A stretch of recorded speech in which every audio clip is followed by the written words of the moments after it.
The Secrets of Technology is brought to you by the StarQuest Production Network and is made possible by our many generous patrons. If you'd like to support the podcast, please visit sqpn.com/give. You're listening to The Secrets of Technology.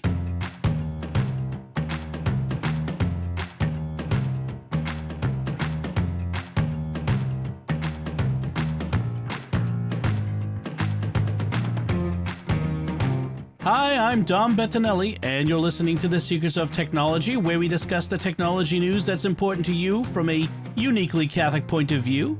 And joining me today on the panel are Father Cory Sticha. Hi, Father Cory. How's it going, Dom? Very well, thanks. And Joanne Mercier. Hi, Joanne. Hey, Dom. Folks, before we get into our topics today, I do want to recommend to you another show that's on the StarQuest Network that you will surely enjoy called American Catholic History. Tom and Noel Crow take us each week about 20 minutes. They give us a little slice of the history of the Catholic Church in these Americas, going even before the founding of the United States, all the way back to, I think they go back to 1530 something or other. But amazing stories, not just the saints, everybody. Recent episodes on Lawrence Welk, on the desegregation of Catholic churches in South Carolina, one of the Carolinas. I can never keep them straight. Sorry, folks in Carolinas. Newt Rockne, Alfred Hitchcock. I almost said Winston Churchill. That's a totally different podcast. St. Kateri Tekakwitha. I mean, everybody. And it's amazing. Every week you're going to be blown away in about 20 minutes. So check it out. It's at sqpn.com/history, or, of course, wherever you find fine podcasts.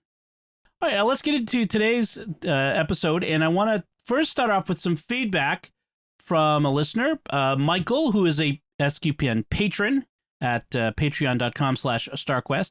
And he sent a little bit of feedback on our last episode where we had our Christmas gift guide with Jack and Thomas. And Thomas had his picks all revolved around the theme of 3D printing. And so Michael wanted to respond to that. He said, Thomas's explanation about 3D printers, for those that might be interested in entering the hobby, was right on the mark. As someone who purchased an Ender 3 a little over 2 years ago, it was a great way to figure out if it was a hobby that would stick without spending the much higher entry cost of some other brands. Now, having modified much of the printer, including the hot end, extruder motor, etc., I have a better appreciation for the capabilities and limitations of these devices. I'm also looking forward to see if any of the recently announced Prusa XL enhancements will work their way into a replacement for the Mark IIIs Plus. So those were the my interjection here. Thomas's two picks were the Ender 3, and then the higher end was the Prusa. He also says, I believe this was mentioned in a previous episode, but I highly recommend learning how to use something like Autodesk Fusion 360. He means for creating the 3D models. The ability to create custom printable models makes the printer considerably more useful. When my home parish had outdoor masses to handle larger groups during the pandemic, this technology was used to design and print rotating ciborium lids and mounting brackets for custom weatherproof collection baskets. Michael, that is awesome. And I love the idea of, and I would love to hear from people of how you've used 3D printing technology within your parish context or within a Catholic ministerial or, organizational context. That sounds really amazing.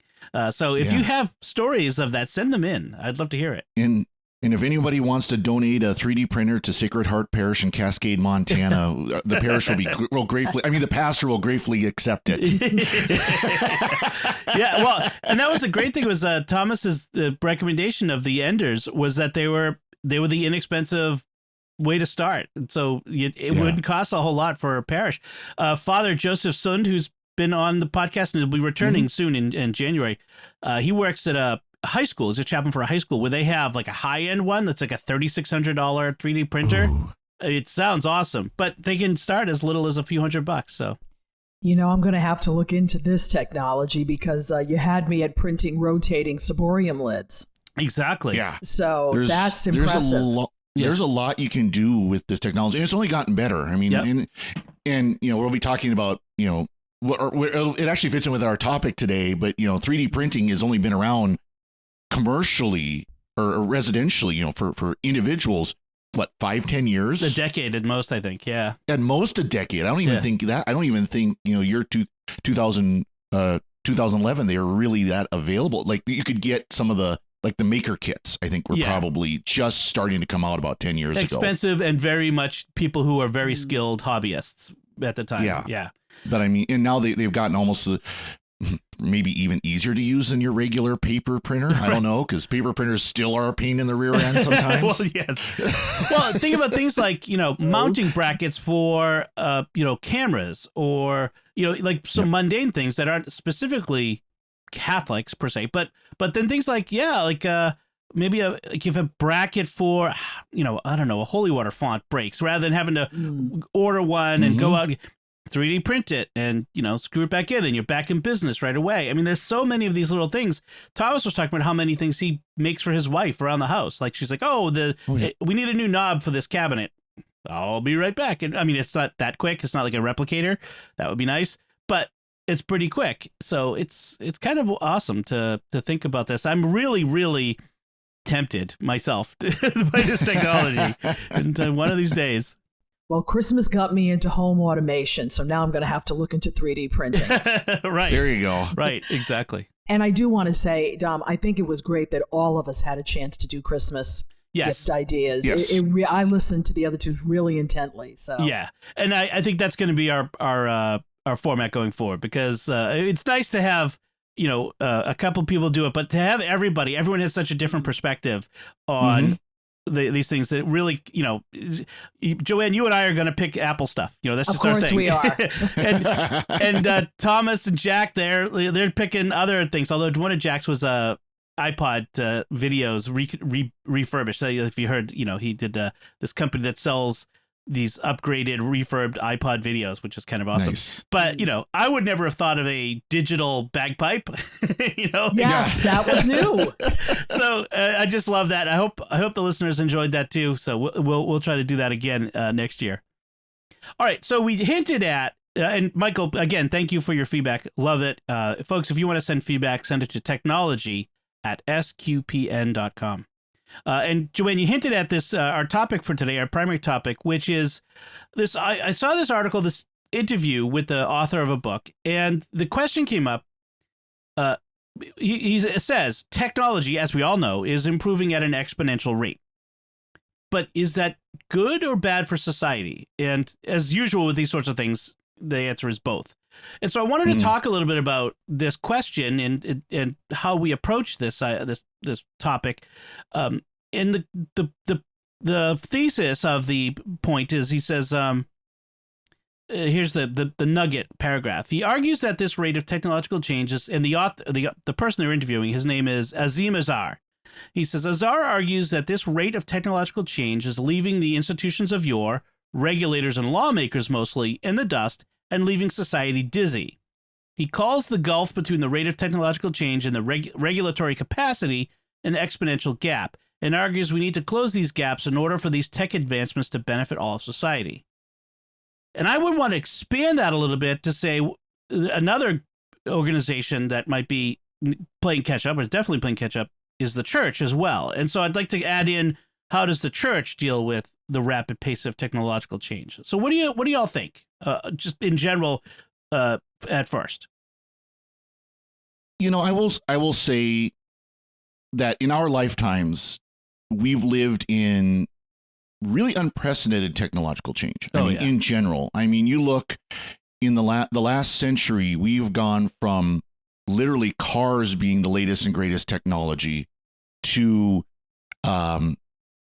computers and Starlink and smartphones and self-driving cars and, technology everywhere now, computer technology, internet technology everywhere now, so, we have lived in a very unprecedented time for that.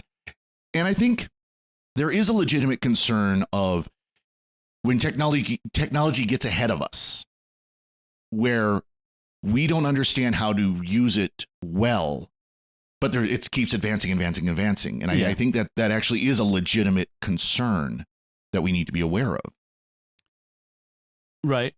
Yeah, I think, is it moving too fast? I think it has to move as fast as it progresses. Mm-hmm. You don't want to hold it back either. I think it's, how do we respond to that fast movement? Right.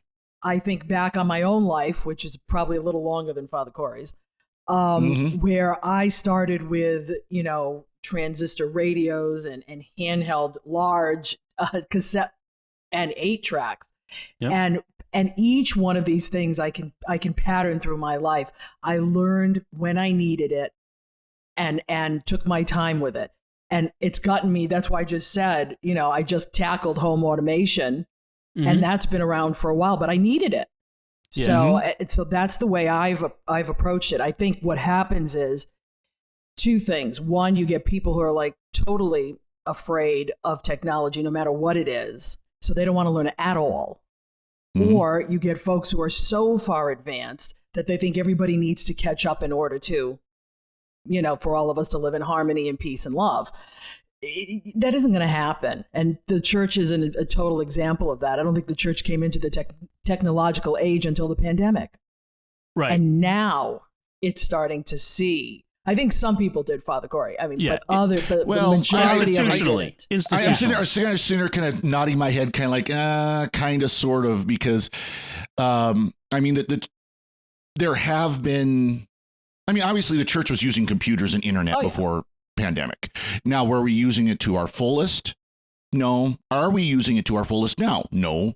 I mean, about 8-9 years ago, our diocese actually tried to do webinars, like online seminars about different topics. And I was asked to do one on technology, internet technology. And this was well before the word coronavirus and all those other nasty words were ever in our lexicon. And I was saying, we were still doing dial-up conference calls where you literally picked up the phone and dialed in and punched in numbers to get to your conference calls. And they were hideous. And they were hideous from the day they came out, and they were still hideous. And I was saying, there's these technologies like GoToMeeting. We need to start looking at those. We need to start looking at how can we be doing things like live streaming masses? How can we be doing, how can we be doing stuff like, videos online and, stuff, YouTube and things like this? How do we properly use Facebook and Twitter? And people just kind of went in one ear and out the other. You know, and I had to bite my tongue a lot during meetings where, people are saying, well, now we're trying to figure out the Zoom, and I told you so. I told you so. I told you so. Yeah. It wasn't. And that's just it. Yeah. It wasn't that long ago. I worked for the Archdiocese of Boston in their media office, and we were doing things like pushing parishes to implement electronic offertory, pushing parishes to investigate live streaming, which admittedly 10 years ago when I was doing this, it was a lot more expensive and a lot more difficult to do. Yeah.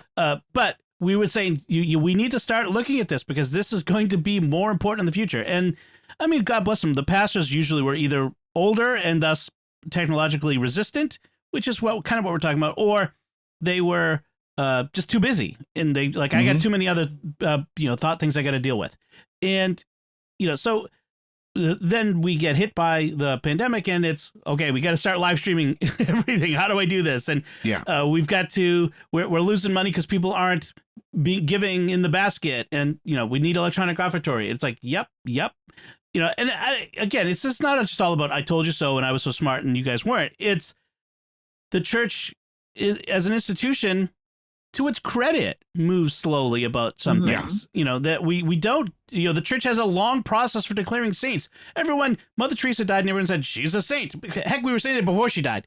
Right. But the church still took 3 years to say it, which was an unprecedentedly short period of time to declare a saint. Right. There have been great saints that took decades to name them a saint. So the church moves slowly, purposefully for many things. But when it comes to technology, the church, I don't know that serves the church well, not just for the running of things like the Archdiocese of Boston. I don't know if they still do it, but until very recently, fax machines was a primary means of communication. So it's not. I think that's finally died off. I think in most dioceses, most parishes, the fax machine has finally died off. Of course, I don't even have a fax machine anymore. Right. So, but it's also, how does the church deal with technology as a part of the moral life, as part of the spiritual life, as part of the daily life of Catholics? And that's really an important question, because it's not enough that the Pope has a Twitter account. I mean, that's fine. That's good. I mean, the Pope is out there. But it's how do we help people who are trying to navigate things like social media addiction or social media siloing of our attitudes about whether it's the church or whether it's about issues of the day and indoctrination that occurs through technology and lots of these things about how technology, because technology is in everything now, it affects all of our our entirety of life, and the church is playing catch up on these things so much of the time. Well, then, and I'd argue that necessarily the church should be a little bit of a break on advancement, only because we should be looking at every advancement we make and saying, is this moral? Is this for the good of humanity? Is this, because there, obviously we can look through history, we can pick through, nuclear bombs and all these other technological advances where we would say, that was not for the good of humanity.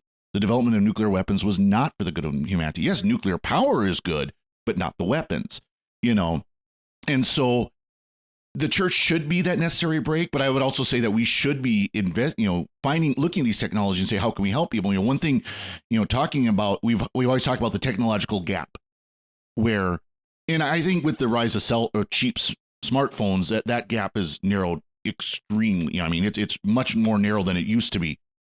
But how about people that they don't have home internet because they can't afford it? They don't have a home computer because they can't afford it. Yes, they've got a smartphone. But if there's things that need to be done, especially with our government, because a lot of things for our government moved online that you can't do in person anymore, how are we as parishes helping them do stuff like that? Right. Things, I mean, that's just one example off the top of my head. How are we helping those who maybe are being left behind by these technologies where these are good and necessary technologies, but they're being left behind because of circumstances, money or age or inability. The church has to be the voice for the poor, and including the technologically poor. I saw a case recently. It was a video out of Italy. Italy has the vaccine green pass system where you have to show that you've been vaccinated to go certain places. And there's this elderly nonna, like she looks like my grandmother, right? This woman who's got to be in her 80s, and she's trying to probably go to the store to buy some bread or something, you know what I mean? And this cop has got her in the street. And he's demanding to see her green pass on her smartphone. And she's like, I don't own a phone. Like she's like the poor woman. And the church has to be the voice for people like this. Like, because who is going to stand up for the technologically poor? The church stands up for the financially, economically poor, but also the technologically poor. We have to be their voice as well, where we tell society, stop, think, look. Because if the church isn't doing it, somebody else might be doing it, but doing it with different motives or different outcomes, different moral and philosophical underpinnings to the way that they want to do things that are antithetical, perhaps, to the way things should be. And so, the church has to be that voice. Yeah, and the church needs to remember too that while we have all these lovely technological things, that yes, there are people who don't have access to computer or technology. So when we're sending out stuff, it has to be the total array of, on website, on Facebook, by mail. We have to continue to use snail mail, even though it'll get there 10 days later. But still, we need to do that. We can't leave anybody behind. And when we have these things, the Pope has a Twitter. It's nice that you have these things, but you need to use them. You can't just throw them up there and say, my parish has a Facebook page, and then do nothing. Right. You have, and monitor people on it too. I mean, if somebody, asks a question, get back to them in 24 hours. Don't leave them hanging for 3 days. Yeah. Well, and that's one thing you talk about, people not using the technology. And that's something I'm struggling with here, because we're trying to reach out to those who are younger, who aren't coming to mass, aren't involved in the parish life. And every time I mention something like, well, we need to be on Facebook, we need to be on social media, we need to be doing these technologies, and we need to be doing online giving, I immediately get the 80-year-old, I haven't turned on a computer in my lifetime, and I don't see the need of ever having these technologies. It's like, it works both ways, dude. Yeah. You haven't turned on a computer. we've got people who aren't coming to this parish that haven't stopped looking at a computer in their lifetime. I mean, you can't just, stick your head in the sand and pretend, because the fact that the numbers don't lie. Is the people who aren't coming to church are the people who are, technologically savvy and whatever. And we have to be the church needs to be relevant. And I don't mean the church has to, change with the wind, where the wind blows. What I mean is the church has to go like missionaries, as Pope Benedict had said, digital missionaries. We have to be missionaries in the place where the unchurched are, where the people need to hear the message of Christ. And so just like missionaries came to the New World to reach people, we need to go into the digital world and reach people. When we say things like digital world, I feel like such an old person. We have to go on the Facebooks and the Twitters on the new media. yes. Oh, new media now. Yeah. And then we have to be careful. And I will speak for the liturgical end of this.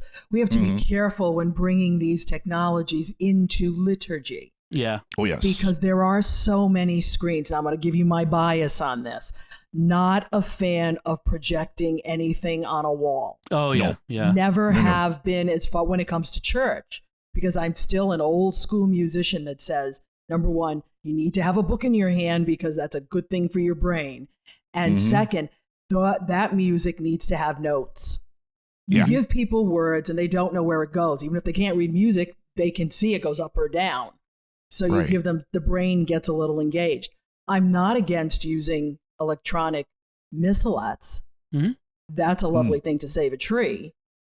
But when I do, people think I'm playing games because I have but not so much since the pandemic. I've seen more of those in church. But again, you have to take the technologies where they are and decide what is good. What's the focus at Mass?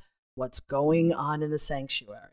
Not up on the walls. Yep. And that was a controversy, not even a decade, probably 5 years ago. Was it Cardinal Seurat came out and talked about how there shouldn't be using like iPads for celebrating Mass. Priests should not be using iPads for celebrating Mass and for the readings, because the books themselves are sacred. The books themselves are set aside for this purpose.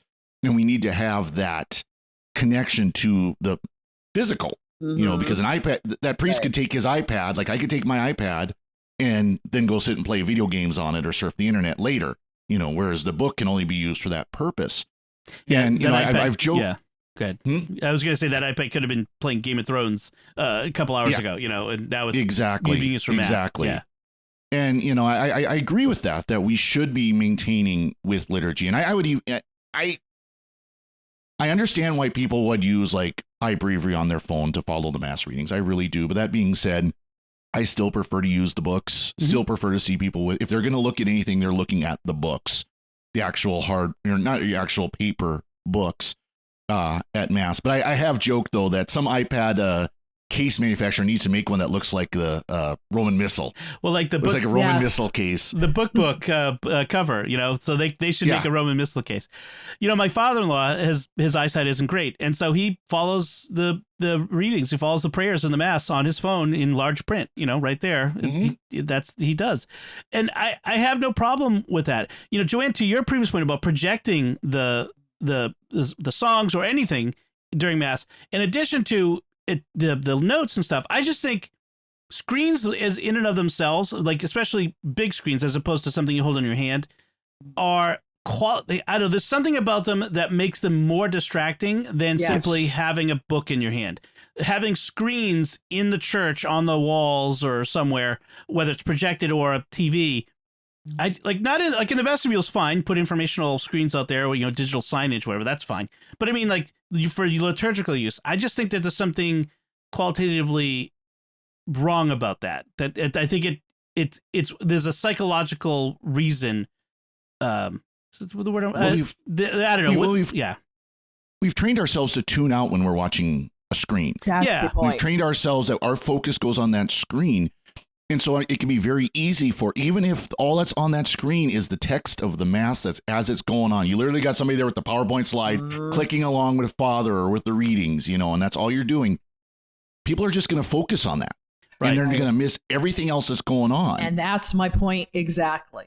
That's my point. It's and some have taken it to an nth degree where they're projecting other kinds of things during the homily or, specific verses. Yeah, I'm not into that theater. And I'm going to call it theater. I'm not into that theater.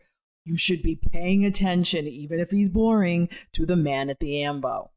And hopefully he moves around. He's animated and he's interesting. But that's where our focus needs to be. We can't be focusing screen down. Book up is one thing because you're always looking up from your book. That's true. But down is a different liturgical feeling. That's an interesting point. Yeah. I mean, I've been at, like, say, sports, professional sports, where the action's being projected on the big screen, and you find yourself staring at the screen instead of at the field. And I go to myself, I could sit at home and do that, like look at the field and see what's going on there.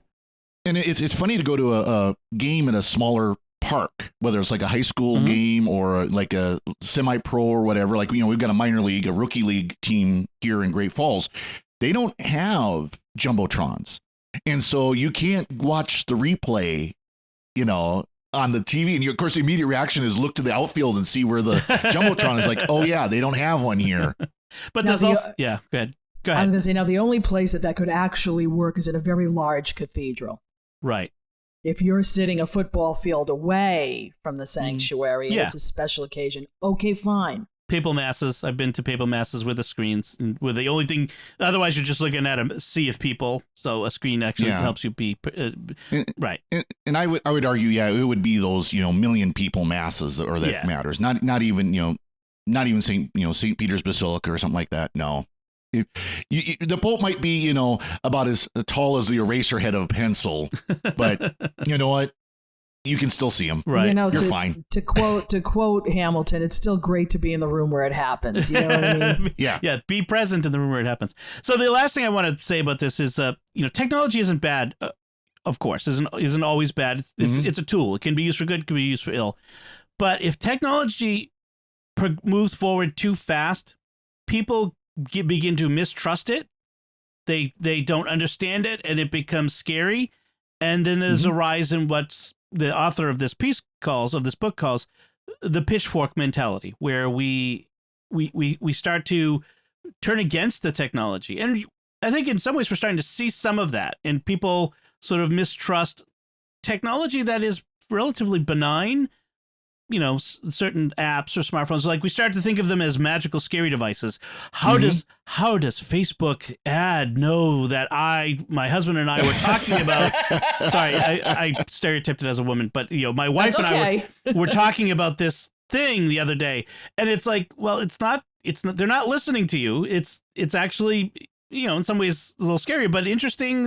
It's a complex movement of data of little bits of information they know about you through various ways, but we don't understand it, how they do it, and so we begin to treat it like scary magic. And this is where you bring up the Arthur C. Clarke quote: "Any sufficiently advanced technology is indistinguishable from magic." Right, and that's where we're getting. And we've always had that. I mean, you look at when home computers started coming out and people started actually having hands-on interaction with actual computers, and there are people that they wouldn't even touch them. They wanted nothing to do, and we're talking early IBM PCs, Commodore 64s, very basic technology by what we have today, and they still didn't understand them.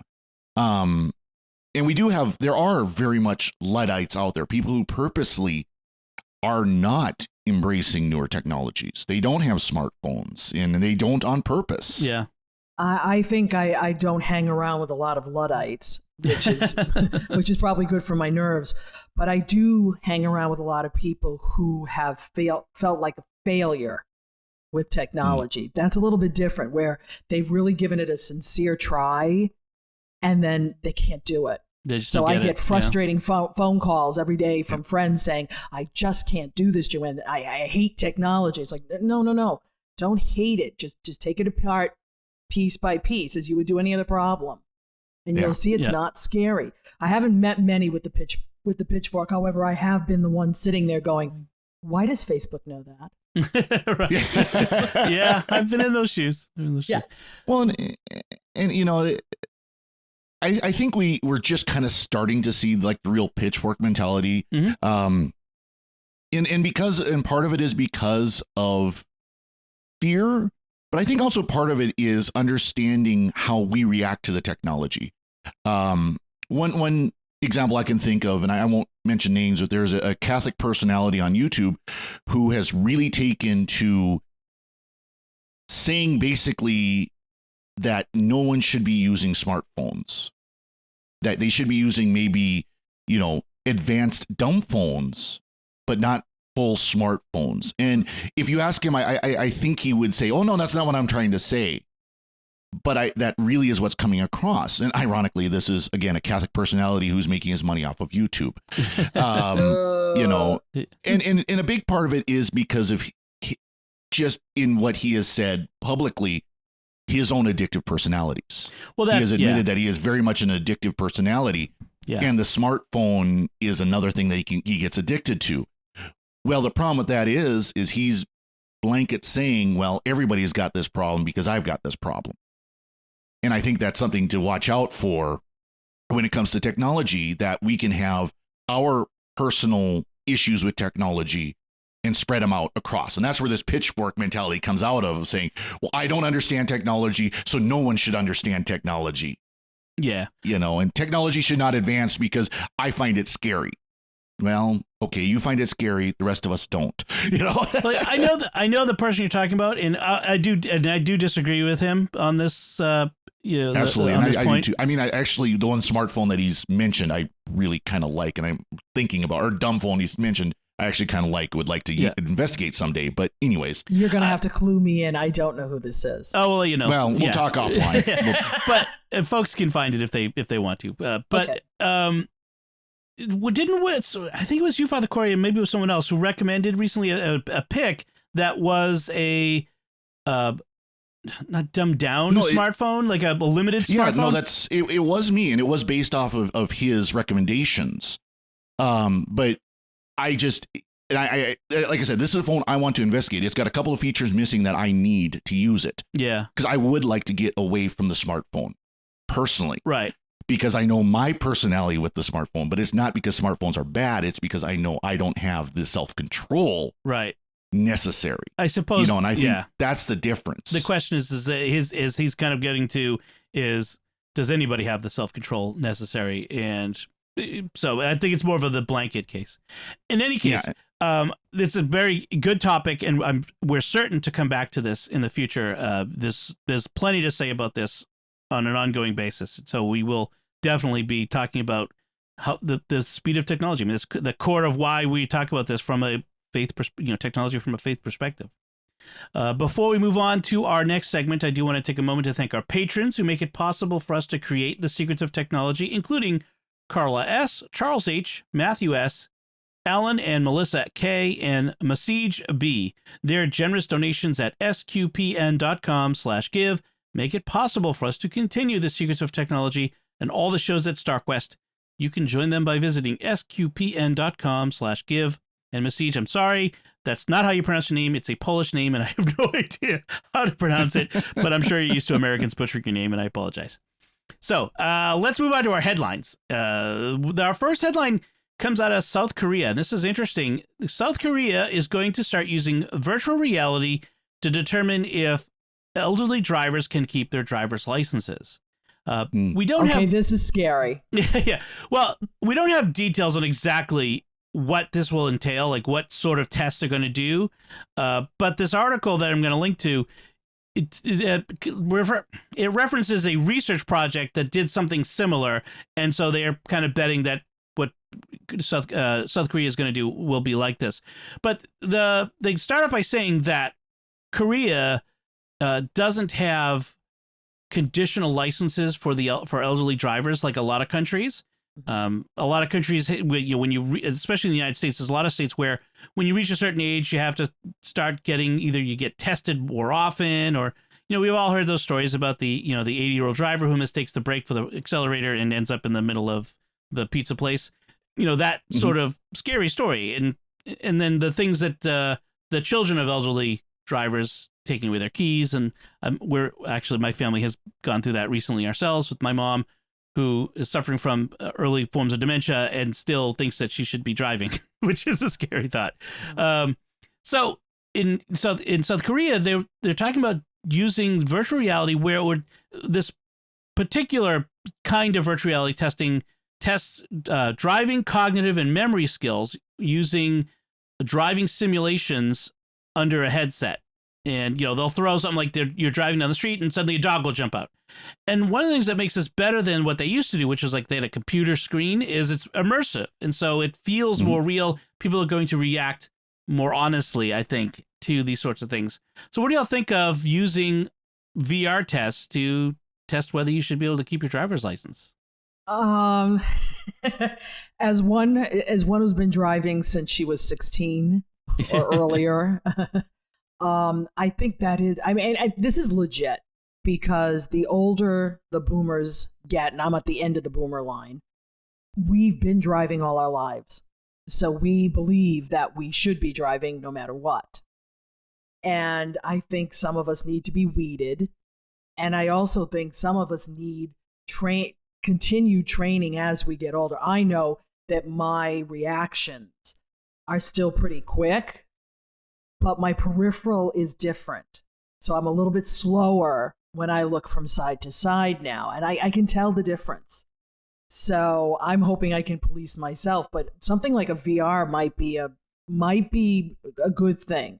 But as I can see here, the one statistic that got me was, number of traffic accidents caused by drivers over 65 is 1.86 times higher than those in their 30s.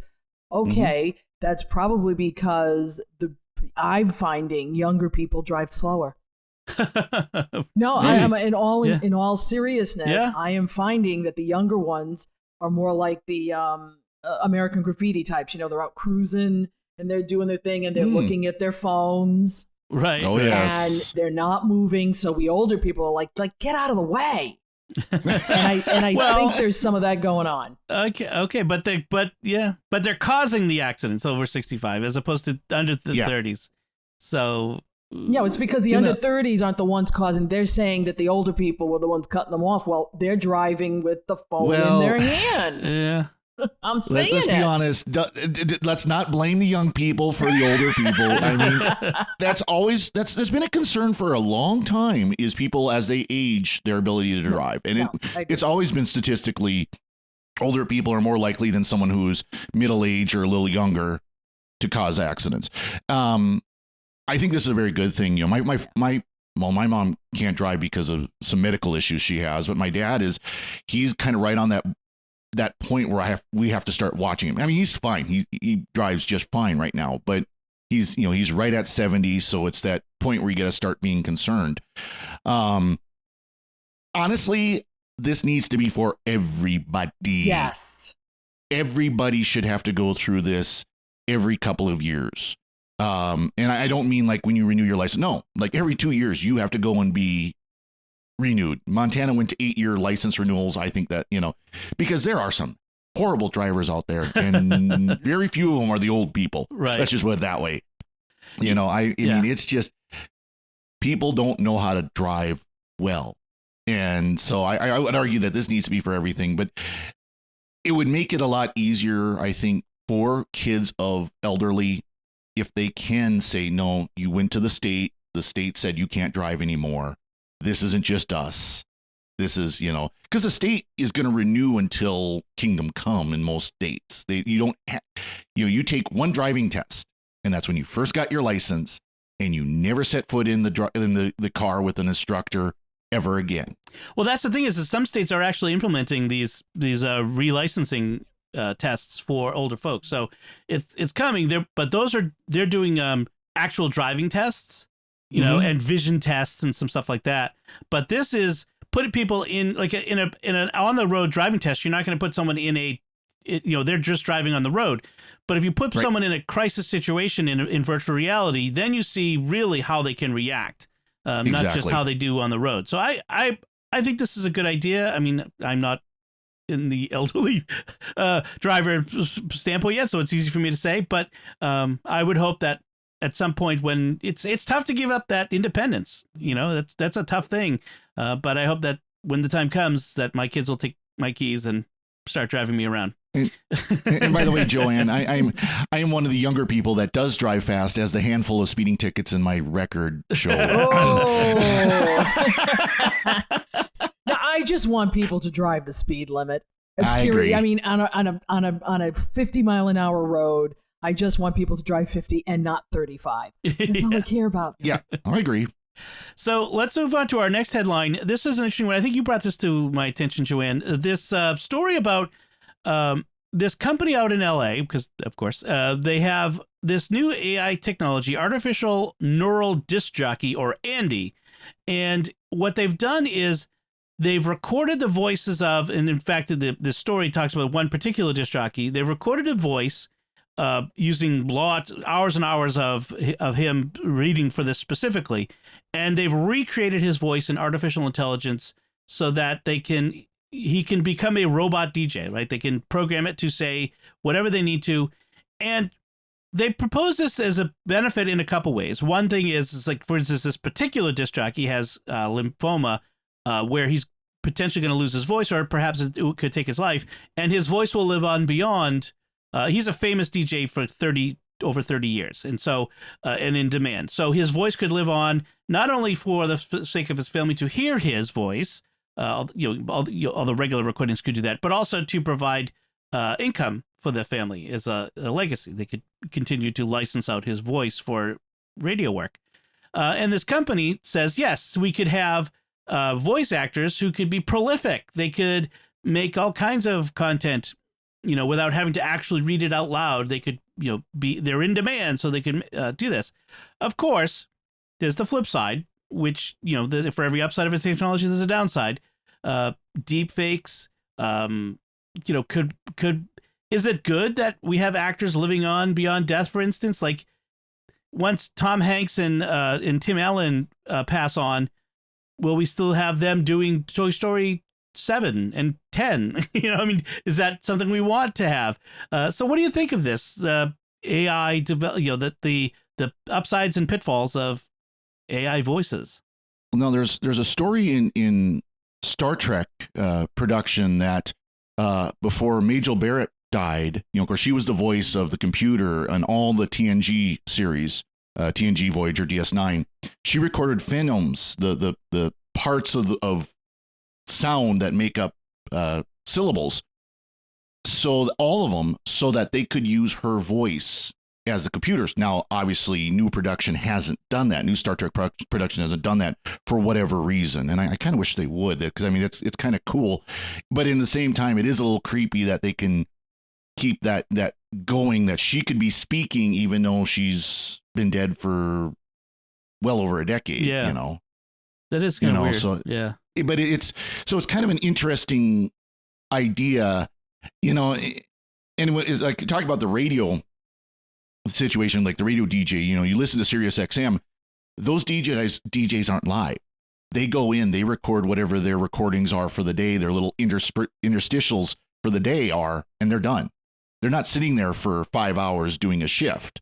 They might be in the studio for half an hour. They record their stuff. Okay, have a good day. Yeah, you think about, like, even with podcasts, like, would it be different if, say, Jimmy Aiken and I, we wrote out our script for A Mysterious World and just had an AI, just read it off, or Jimmy write the whole script, and then just have an AI create the audio file for it. Is that better or worse? Does that lessen the value of what happens here? Is there some intangible benefit to having two people actually having the conversation versus I say yes, but yes, yeah, spontaneity, right. These voices that are recorded can't respond to something that happens in real time.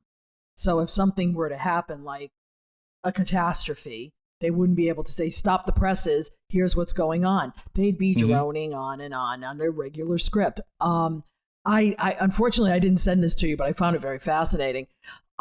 Deep fakes, I'd worry about that, because once a person, it's one thing to watch an old movie. I'm into old movies right now, so I was watching Damn Yankees last night on Amazon Prime, and to see Gwen Verdon doing her stuff and Ray Walston, it was just like, yeah, I like that. but that's a moment in time frozen. Okay? It's not taking a voice pattern or taking actual words and stringing them together to do things in real time 2021. Right. You know, it just doesn't. And then the voice ages. So would it be a young Tom Hanks who would be talking, or an older Tom Hanks?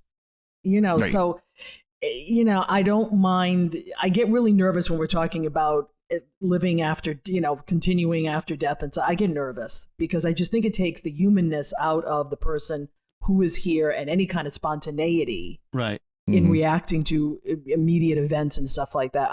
Yeah, it's one thing if you're using it for someone who is losing their voice so that they can control a computer and still hear their voice and can still speak to other people. It's another thing if you want to use it after their death. That's creepy. There's something incarnational about someone, a live voice speaking, and I think that's a uniquely from a Catholic point of view. There's an incarnational aspect of it. That humanness, there's a human dignity to that.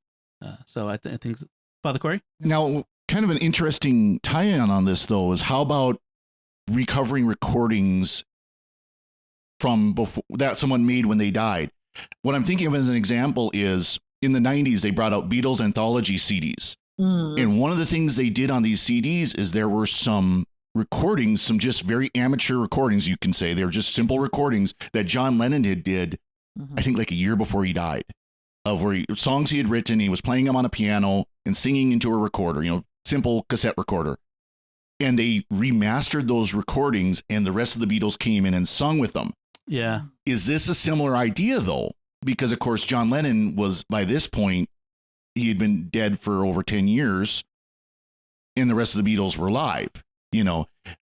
I think it's different. It's kind of a different balance. Yeah. It's a different balance. I know that, but it's a similar kind of question. But what if what if you took those tapes of him singing into a tape recorder, with a piano, and then created an AI version of his voice, right, and put it in a studio with the AI versions of the other Beatles? Exactly, that would be a different thing. Exactly, it's not an actual performance.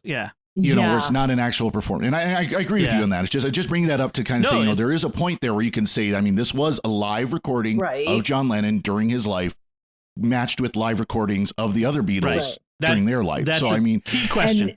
And in the 90s, they were experimenting with that because if you remember Nat King Cole singing with his daughter Natalie Cole and doing Unforgettable, and it was a big hit. Similar idea. So it's a similar idea, but have you seen that done lately? Not really, because I think the music world has decided they'd rather have live. They'd rather have live going on. What strikes me though is especially with this DJ issue. Of course, this is supposed to be an artificial intelligence that can react and everything, and you know that it's scripted, but it can do automated as well. Why even bother have the DJ at this point? People out of work. Why even bother have the DJ? I mean, because people are listening to things like Pandora and Spotify. There's no DJ there. Yeah. Even when you listen to Sirius XM, I'll be honest, the DJ is more of a distraction sometimes than it is, you know, because it's like, no, I'm not here to listen to you blather on about whatever. I'm here to listen to the music you're playing. And you're not even playing it. Some engineer has programmed a playlist on the computer like you would with an iTunes playlist. Streaming has left the DJs behind. Yeah. So I got a couple of stories I want to talk about, a couple of headlines that are sort of follow-ups to things we've talked about before.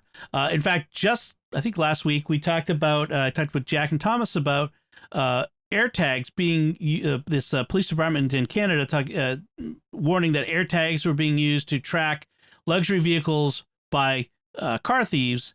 And one of the things we talked about is how Apple had built into iPhones the ability to detect when an AirTag that doesn't belong to you is traveling with you, that someone perhaps has planted on you or your vehicle. But if you are an Android user, you're out of luck. Well, Apple, as we talked about, Apple was developing and now has released in the interim this Android app, which lets you tell whether someone lets you use AirTags, just in general, but also warns you if someone has planted an AirTag on you to track you. So they have a tracker detect app for Android, and I think it you can get one that just tracks just the text trackers, and then you can also get the one that another app. I think I've got it right that there's two different ones.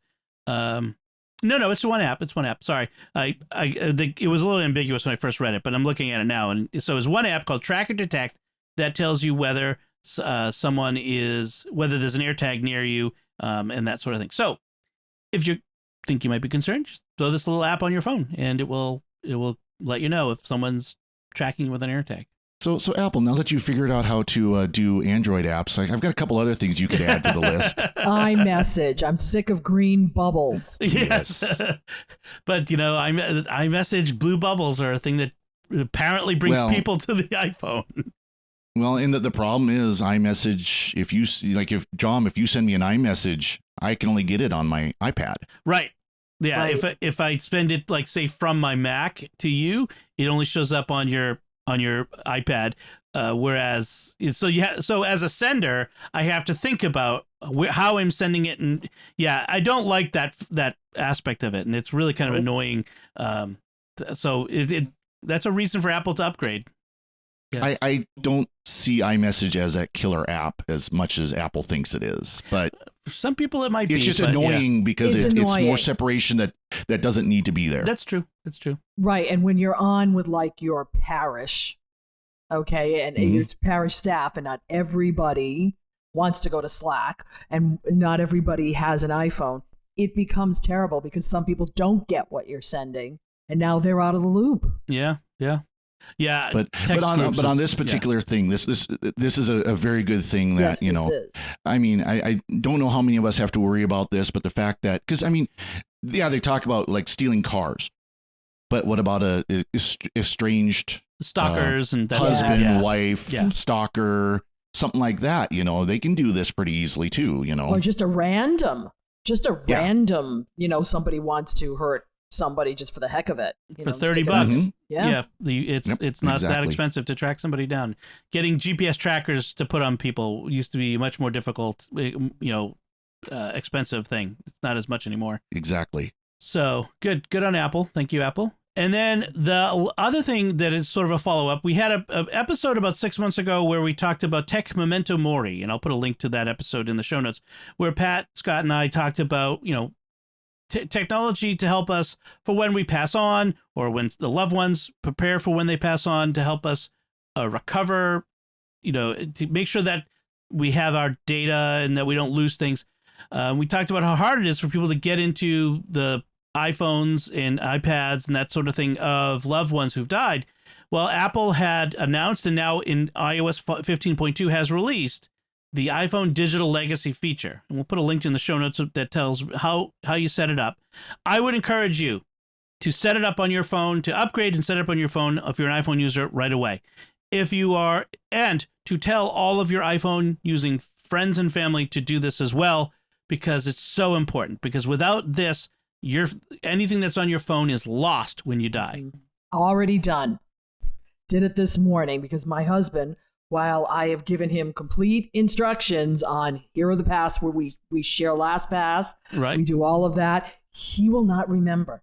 Right. So I printed it out for him, the little QR code, and put it in his filing cabinet, marked saying only if we need this, and so he can get the photos because I've got all the photos.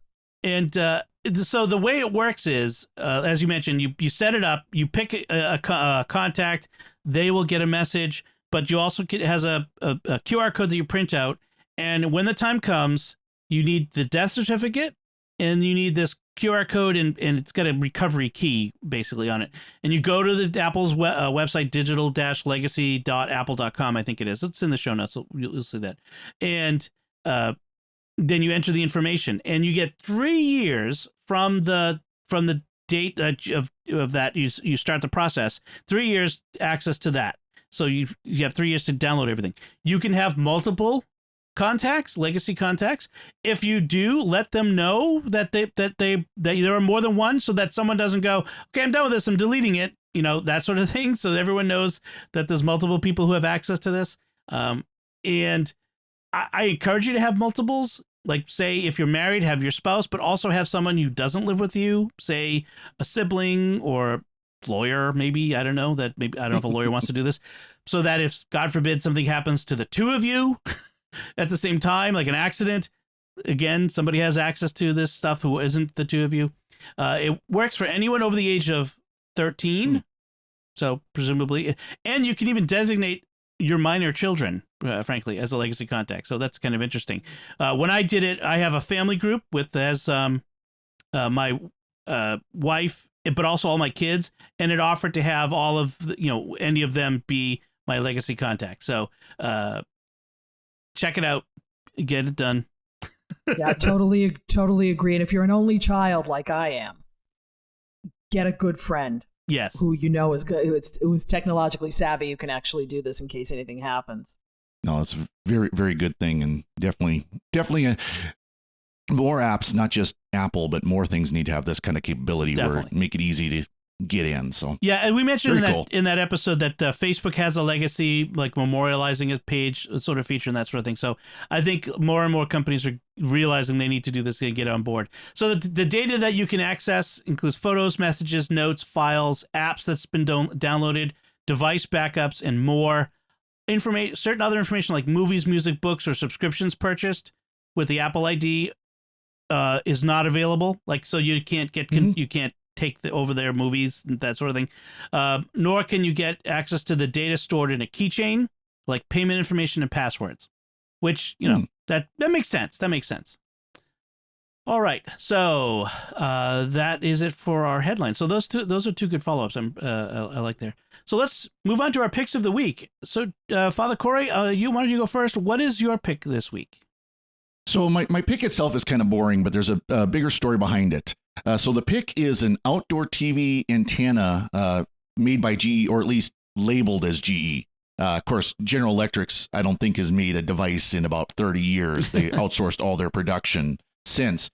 But it's basically what it sounds like. It's there's two main parts. You got the main booster itself, which sits outside on your antenna. If you're a cord cutter like me and you get your TV over the air, the local channels over the air, sometimes you might have a channel that's just out of reach or just on the edge of reception, which I did. There was one transmitter that was just on the edge of reception. This thing brought it right into perfect. I mean, it's beautiful signal. I have no problems with any kind of signal degradation or nothing now that I put this thing on there. But you put the one main booster, it sits outside right next to your, right in line with your antenna. So you go from the antenna to this booster to wherever the wire goes in your house, the splitters and all that stuff. And then inside the house, you have another little power box that runs the power back to the booster through the cable. So you don't run a separate cable. You screw it in line with your TV. In my case, it's the Plex server because I've got a TV tuner for my Plex server. And so the cable goes from the antenna through this power booster into the Plex. It just runs great. It just, you plug it into the wall just like normal, and it just runs great. It does a really good job. Now, there's more to the story, though, to this device, because it's made by a company called Jasco. And Jasco is one of those companies that makes for everybody. Philips and Honeywell and GE and Energizer and all these other different brands. They make tech LEDs and power cables and all that kind of stuff.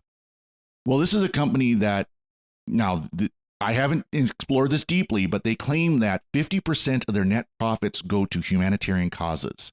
They are a Christian company that's explicitly Christian that gives money to charity, 50% of their profits. And so they give to, help water, to develop water programs in developing countries, food charities, shelter charities like Habitat for Humanity, charities that work with disaster relief and things like that. And so we hear all these companies that they're giving to these organizations that we find less moral. This is a company that does good things as well, this Jasco. So, it might be something worth, if you're going to look at getting into a power strip, go and see what this company produces. If there's a power strip that you could order from them, then you'd be helping out charities as well as getting the products you need. They make everything: LED lighting, smart home stuff, timers, home security, power and charging, cables, home entertainment. Man, I was just like, oh, they have a USB-C multi-port charger I've been looking for. Maybe I should get that from them. Yeah. Pretty wild. So, yeah. And again, I haven't investigated the company deeply. Everything I've seen in just, about 5-10 minutes of research looks like it's above board. But it's good to kind of call out a company that's doing something good. And they're explicit about the fact that we are a Christian company. They talk about on their website how they offer, now it's not mandatory, but they offer for their employees Bible studies. If their employees want to go to a Bible study, they can, sponsored by the company. So stuff like that. So send out some good news for a good company for once, and a good signal booster if you need it for your antenna. Nice pick. Excellent. So Joanne, what is your pick this week? Well, it's something that is probably on every Apple device, but no one knows what to do with it. And instead, every time they have a problem, they just ring up Apple on the phone. It is the Apple Support app. And the once upon a time that goes with this is the fact that once upon a time, a brand new puppy in my house decided to chew on an AirPod. And destroy it. Now, after freaking out that she didn't swallow the battery part of it, and thank you, Jesus, she didn't, we had to figure out, okay, how do we get a new AirPod? So I started looking around, and the thing about the app is that it will show you don't have to be on your phone to look at phone. You don't have to be on your iPad to look at iPad. You can see every single device you have. And on any product, and all your services as well. This app will help you with any of them. So before you call Apple, if you feel that's what you need to do, you can look at, things like topics, repairs and physical damage, device performance. You can look up these topics and see what you're supposed to do with it instead of going to the G lady. And it just gives you a very in-depth. So by the time I decided I needed to call Apple, because I needed to send, have a new one sent, I had already figured out what was going on. So I think this is a very, very handy little app that might save you a phone call or confirm the fact that you need to make the phone call. But it goes through every product, and I have 11 of them. So it will tell you whether you have Apple Care on the device, which is also a good thing, because while I was looking for the AirPod, I found out that I really needed to get Apple Care for my new computer quickly before I ran out of time. So it's a very handy app to have and use. It's not just there because Apple put it there. It's got some real, it'll go, what happens if you forget your password? How do you troubleshoot the Apple TV? Things like that. So if you have it, look into it and consider using it before you just pick up the phone and start babbling. Well, I'm not sure what's going on, because they get those calls all the time. I'd rather call them and say, this is exactly what's happening, and thank you for that app. Does it have live chat with Apple Care in the app? I don't remember. I could see. Okay. But the thing is that it helps you diagnose what you're dealing with. I had 4 pieces of an iPod. And I was trying to figure out if I had all the right pieces or had she swallowed something. So and then what do you do? How do you pair it when you get it? Because we only had to get one AirPod. So, but now we know not to leave them out for little doggies. And it wasn't mine, so I'm not going to remind him anymore. So yeah, that is pretty awesome. Yeah, I've used this app before, and all this information is on their website, I suppose. But the way that does it on the phone is really nice. It leads you through the steps, and it's all right there. Phone, iPad, yeah, really nice. I have to say, because the reason I asked about the chat is I've used the chat through their website, and Apple Care chat is really helpful, really useful. They have some of the best help around that I've encountered, so that's really good.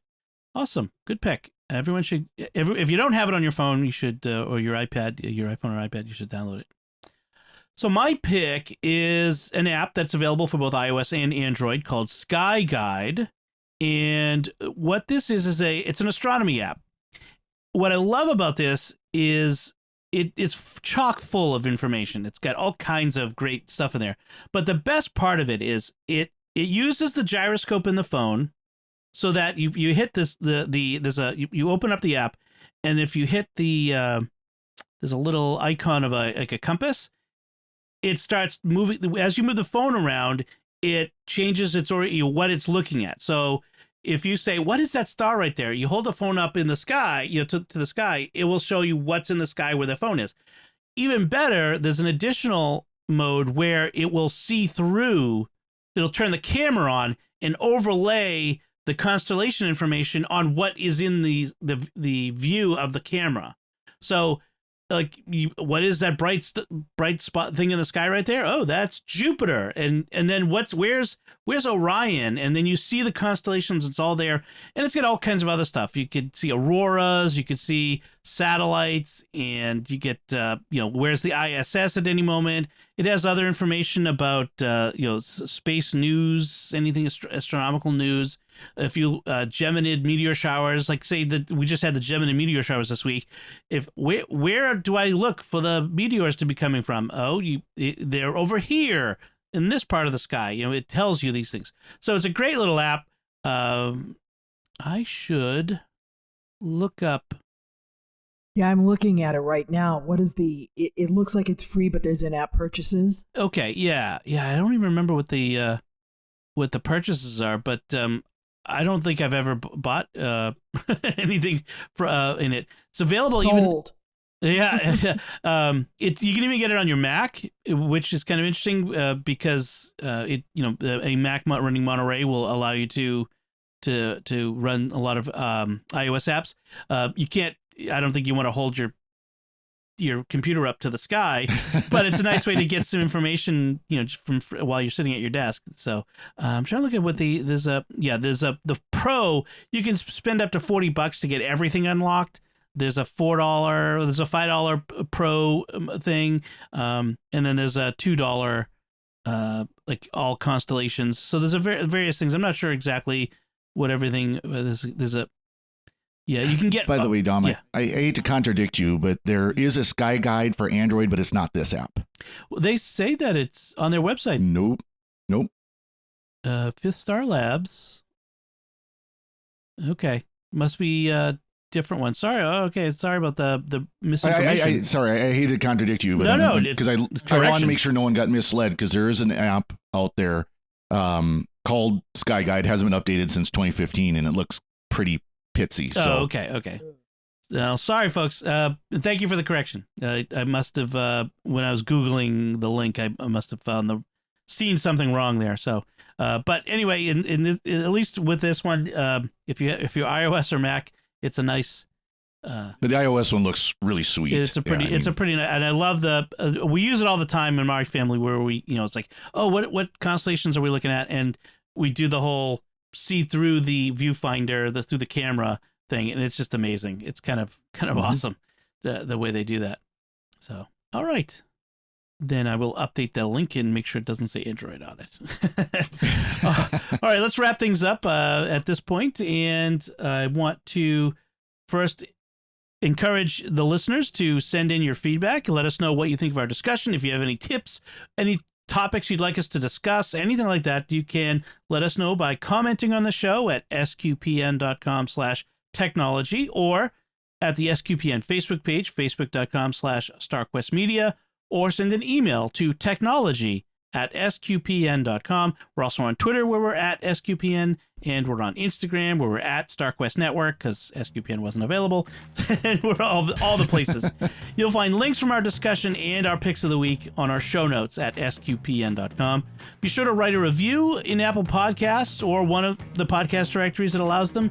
That is very important to help us get the show in front of more folks. It gooses the algorithm, and it lets us know how we're doing. Be sure to share the podcast with your friends, especially your friends who are maybe not so sure about technology and are trying to get a handle on it. That's what we're here for, is to help people to be the voice of the common man and woman, not just the tech pundits. And that helps us grow our community as well. Until next time, Joanne Mercier, thank you for joining me and sharing the secrets of technology. Thanks, Dom. And Father Cory Sticha, thank you as well. Thank you much. And once again, I'm Dom Bettinelli. Thank you for listening to the Secrets of Technology on StarQuest.